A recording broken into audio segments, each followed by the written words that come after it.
people who don't know very much about the history behind Massachusetts silver, it's actually pretty fascinating.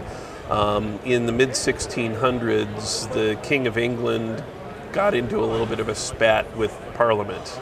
Charles I had been doing financially so well for so long that for many years he didn't call Parliament, and when he finally called Parliament because he needed to ask for money, they were upset with him, and it actually resulted in a civil war, which Charles I lost, and the penalty for losing was decapitation, as many people are probably That's aware. a harsh punishment.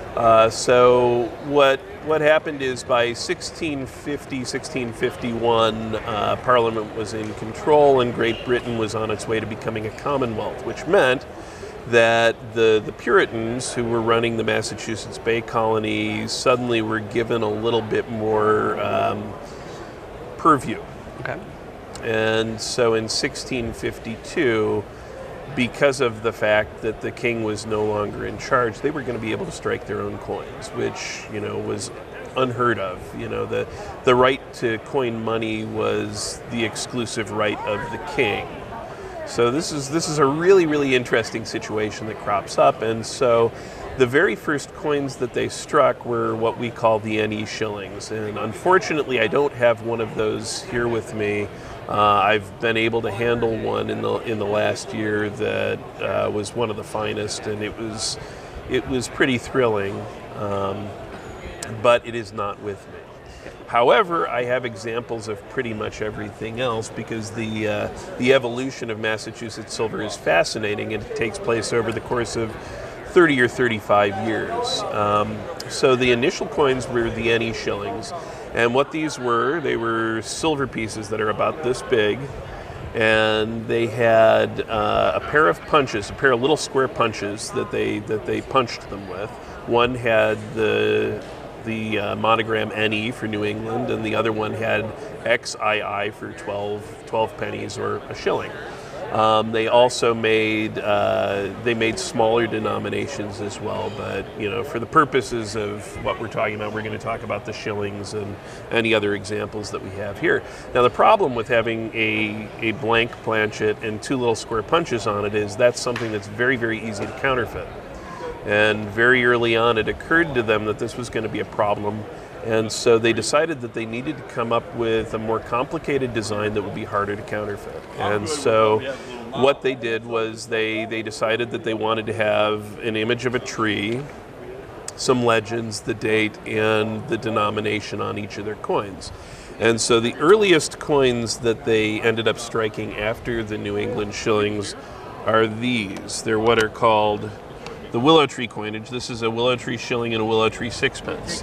These are rarer than the NE coins, actually, and they're very, very crudely made generally. They didn't have anyone there who had significant experience striking coins. They kind of had to figure it out on their own, and so when you look at Willow tree coins, quite often they're struck several times from the dies. There are big areas where the design is missing, stuff's double struck. They're struck on planchets that have, big dents in them before they were struck. I mean, they're generally speaking really ugly coins, really poorly produced. Was the technology just not there at the time? They were literally coming up with it, on their own. They didn't necessarily know what they were doing, and the result of this is a very small emission of coins that are idiosyncratic, to say the least. And in addition to that, many of these coins are dug, so the surfaces on them are really crummy. These are two of the nicer examples in the world. You have a Willow tree shilling here, and if you look at it carefully, it's got a full tree, and it's got, I would say, 40 or 50% of the legend visible, which is, that's miraculous for one of these. And then on the back, you can actually see it's a little bit double struck on the back. You can make out all the numerals in 1652 and all of the 12, and on the back you probably have 60 or 70% of the legend. That's a wonder coin for one of these. The surfaces are absolutely magnificent, completely original. It's got a nice kind of antique silver look to it. And in the grand scheme of things, if you're someone who wants to buy Willow Tree Shilling, this is a coin to chase. When you start seeing some of the other stuff that's out there, you can get better than this, but it will cost you a tremendous amount of money. And something that's considerably worse is still going to cost you tens of thousands up to hundreds of thousands of dollars. So, Highly sought after. what's that? They're highly sought after. Yeah, oh yeah, they're highly sought after, and there just aren't that many of them out there. It was many years before I actually handled one of these, and it was very, very exciting, and the coin wasn't all that great. And again, in the last 5 years, I've been able to handle a bunch of them. And I think we're spoiled, as collectors and dealers. We've had all of these great collections come up, and we don't understand the rarity of some of these things. We only understand our own experience. So, if you've got a coin out there that there's, maybe 15 around and 5 or 6 come up in a very brief period of time just because, you kind of start looking at it, well, that's not that rare. I've seen 5 of them. Sure. Well, if prior to those 5 coming out, it was 25 years before, since anyone had seen a nice one, well, maybe they're not as common as, our little sample size is telling us. And that's sort of what's going on with a lot of this stuff, which is why, again, I've got my dirty little mitts all over it. So anyway, that's the shilling. The sixpence here is mind-blowing. This is actually one of my very favorite Willow Tree coins in the world. You'll notice it's got a really bold, beautiful tree. It appears to really only have been struck boldly once. You've got 80-85% of the legend boldly struck. And then on the back, again, like one strong strike, a beautiful date, beautiful denomination, 80 to 90% of the legend, beautiful color, nicely centered. This is a coin that really has everything going for it. In the grand scheme of Willow Tree coins and Willow Tree sixpence, this is like world-class museum quality, as good as it gets. This is the kind of coin that, if I were buying mid-6-figure coins, I'd just put this away. Sadly, I'm poor. You gotta keep selling. Yeah, exactly. I would love to own this one, but anyway. These are the Willow Tree coins. So this is sort of Massachusetts coinage 2.0. Okay. And so they struggled with technology for a while and basically started making these coins with what we call a rocker press. So they'd have a strip of metal and they'd have 2 dies that had relatively gently curved faces, and they would run the strip of metal through these dies that would sort of press into them like that. And so the second generation, or the next generation, the third generation of coinage is the oak tree shillings. And so the what willow we have, tree to the oak tree. Yeah, willow tree to oak tree. They like trees. Sure. That was their thing. So we have a couple of oak tree pieces here. We have a spiny tree shilling, which is the single finest example. The coin is absolutely magnificent. It's covered in luster. It's original and actually has beautiful kind of iridescent, colorful toning. There's sort of rich blue, magenta, some gold on there, which is really kind of an unusual thing on Massachusetts silver. Sometimes you see toned coins that have been cleaned and come back. In the case of this, the color is right and beautiful, which is really, I don't know, less than 5%, probably less than 2% of coins from them come like this. So that's kind of neat, but it's nicely struck, it's reasonably well centered, you've got a full tree, and wonderful color. Now, looking at this coin and comparing it to the Willow Tree Shilling, it's all there and it's struck once. You know, they've basically mastered the technology of making coins, you know, to the point where they're making a consistent product now that they've started to make a Are they striking more at this point in time as well? and they're making more coins. So Willow Tree, you could probably hold all of the Willow Tree coins that exist in the world in one hand. It would be a pile of coins, but you could hold them all in one hand. Oak Tree coins, no, that's not going to happen. So here you have a shilling, and then this is a thruppence, so 3 pence. And the thruppence is a very, very, very difficult denomination to find nice. They come around in kind of ratty grades, and you can, if you stretch, you can buy an XF kind of coin, you know, and they're all over the place. Now, the thruppence are small coins, and quite often they're not well centered.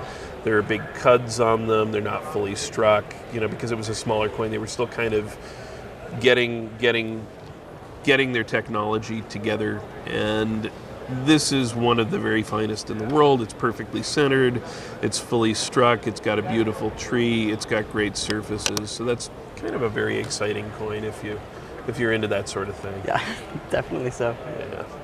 So where do we move from the oak tree? Well, you know, they move on to what we now call the pine tree coins, and this is a pine tree shilling. You'll notice that it's a little bit more elegant looking. It's very, very nicely centered. You've got a well-defined tree. Everything just pops a little bit more. Well, you know, they're cutting the dies a little bit deeper at this point, and so you're going to have more relief. And you know, overall, it's a more aesthetically pleasing coin. This particular example is a Noe 2, which is also known as the straight tree shilling. It's a really interesting coin in the universe of large planchet pine tree shillings. The tree doesn't look like the tree on any of the other examples. I can't tell you why that is, but most of the other large planchet pines have pine trees that have relatively curved branches. This one has really straight, regular branches. And this particular example, it's my belief that this one is the finest known. There's a coin that recently came out in an NGC 64 holder. I've compared them in hand, and this buries it. But grading is very subjective with these things. It's not like grading a Morgan dollar where, you know, we can get a large group of people to come to a consensus that, yes, this is a 64. When you get into colonials like this, because again, we're talking about very crude technology. There are a wide variety of differences from one coin to the next. You have differences in planchet quality, you have differences in strike, you have differences in centering, you have big differences even in die states. These dies didn't hold up the way you know, a modern die would. And so when you're looking at one of these, you're not just looking and counting marks. You're looking at so many different layers of visual information that, you know, grading them is definitely an art. But this is a really magnificent coin. It's got beautiful color, lots of luster, perfect strike. You can see everything. Now, you know, on all of the coins that we've looked at before, there were little bits of the design that weren't necessarily visible. You look at this coin and it's all there. Absolutely. And so I think that this is sort of, in terms of Massachusetts silver struck from a rocker press, this is sort of the pinnacle of quality that you get. Now, technology marches on. The Massachusetts Bay Colony begins to strike coins with a screw press. So this is new, better technology, and so what you end up with is the small planchet pine trees. And so these are struck on a thicker planchet. It's a little more constricted, and you're going to notice the quality of the strike is better, but when they move over to the screw press, I've noticed also that centering becomes a big issue. They're struggling with this new technology.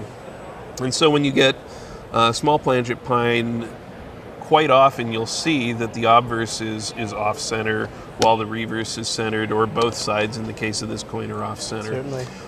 Again, higher relief than you're used to, more of a constricted planchet. The design is a little bit more confidently cut into the dies. It's got a very different look. Now, ironically, the small planchet pines, which are the ones that were produced last, often come in lower grade than the large planchet pines. You can find mint state large planchet pine without too much work. Finding a mint state small planchet pine is very difficult. Why is that? Survivorship rate, I guess, but interestingly enough, small planchet pines in mint state you could hold in one hand. You could probably hold small planchet pines in mint state in their holders in one hand. I've handled a PCGS MS64, a PCGS MS61, and this NGC62. They're very, very difficult coins to find nice for whatever reason. You can find them in grades of up to about XF, and then as soon as you hit AU, it's sort of a struggle. So that's kind of nice. Now, I just got my hands on this. This is an a pine tree sixpence. Now, again, looking at the way this is produced, you can tell that this was produced at the same time that the small planchet pines were produced. Constricted planchet, thicker planchet, centering issues, very, very confidently cut dies with higher relief than you're used to seeing on a lot of the other coins. This is a wonder coin. It's in a PCGS 65 holder. In terms of the latest Massachusetts silver coins, I've never seen another coin of any denomination with surfaces like this. It's absolutely perfect. It looks like it was struck, put into a neutral environment, and sat for 450 years or whatever. This is, when I saw this coin 2 weeks ago when it came to me, I was speechless. And I like to talk. Will it leave your mitts? Let me put it this way. This is a coin. I looked at this coin and thought, man, I should start selling things. But it's absolutely magnificent. And I mean, you just looked at a pile of museum quality coins. Pick that coin up, look at it. It's really special. And it's something I don't get effusive and excited about a lot of coins. I'm totally spoiled. I've been allowed to dig through great museum collections. I've been allowed to dig through wonderful auctions. I've held a lot of wonderful things in my hands. Every once in a while, something comes up that I just didn't know it existed, and this is one of those things. So, I could listen to you tell a story for hours. This was fantastic, and this was a 30-year stretch, 30 to 40 year. Yeah, and that's actually interesting to think about. They're all dated 1652. Okay, they did that because there was the Restoration not too long after the Commonwealth. Yeah. Charles II came back, and the king is the only one who has the right to make coins. Well, they were naughty in Massachusetts, and so they realized, well, no one's here who's going to know exactly what's going on. Let's just keep making these coins dated 1652, and we can just say, it was different. There was nobody watching. It was the Commonwealth. So. Anyway, that's sort of an interesting piece of the story. David, thank you very much. Good luck with the rest of the show. Well, thank you very much. Thanks. Good talking to you.